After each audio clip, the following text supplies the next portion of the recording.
sa may tulay ng Darangan at kami po ay magtsatsangi. Kasama ko yung aming anak at isang mga anak. Tsatsangi lang po kami. Kaway rin kayo. Ano po yung pansin? At kung napasok po kayo dito kayo sa transport, hindi lang napilan sa alagay ng daan na lang at ito yung transport, napilan dito kayo. Siksik ka na, hindi ka makadaan.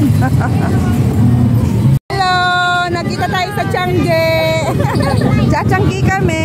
Si Jobel at si Carlo at saka ang dalawang batuta. Hello, Tiangge rin kayo. Buti, hindi na siksik ka na, no? Kaya nga po. Okay, lakad pa rin. Hanap lang pwedeng makita. Naista kami. Ang daming tao! Mami, Papasok tayo sa loob. Naku, ang dami.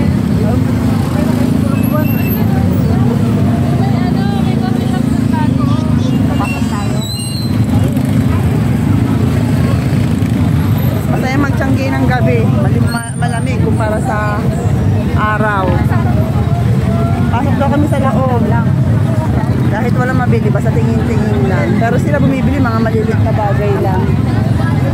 Tayo, kala ko papasok tayo doon. Pasok na raw kami. Daming pamoni. Product ng Korea-Korea. Product ng Korea sa inis. Product daw ng Korea-Korea.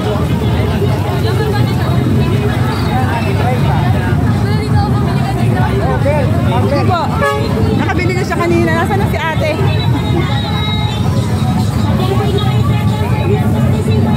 Ang panty. Tanong pa rin ako ng panty. Sabi, ang daming bilihin.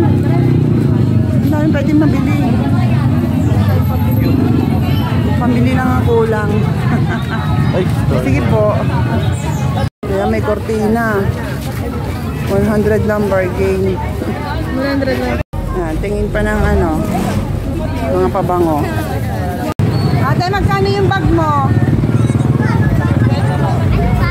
Ate, yung ganito magkano? 300? 300 pala. Katuli. Sukat-sukat. Nakakita ko si Ate Olive. Hi! Nagtsatsangi kami. Tingin-tingin lang. Saan punta? Ito, sweet corn yan eh. Sweet corn. Yan na lang nabili. Pwedeng bilhin. May siomay. Tapos kung ano-ano pa. Alam mo ba siya? Iisip yung anak ko. Mga damit. Kung ano-ano pa. Bibili kami ng siomay. Kinain lang natin sa kami. Bibili. Pagkain. Trip. Nag-trip lang. Shoutout po sa magsasabay na TikTok. Siomay and friends. Bili kayo dito, masarap dito. Pag naipalabas ito, marami na bibili.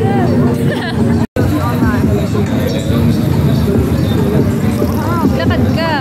Lalo pag bago luto. Ano yung binili mo?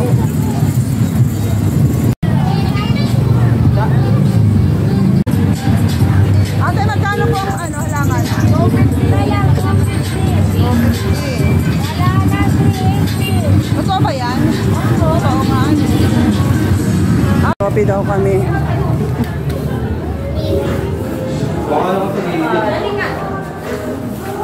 Excuse po. Kukopi tayo.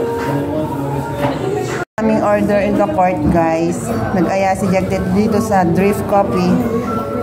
Salamat sa naglibre. Yan. Ito pa yung aming bill. I know. Bubulong ko na lang, baka marinig. Medyo pricey. Parang hindi kita Lipat kami ng pwesto dito sa magandang rooftop ng Drip Coffee.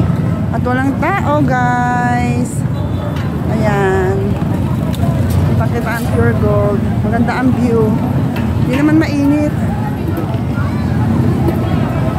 Habang naghihintay ng aming order. Ayan. Kita ang paligid, pati ang Jollibee, kapitbahay lang.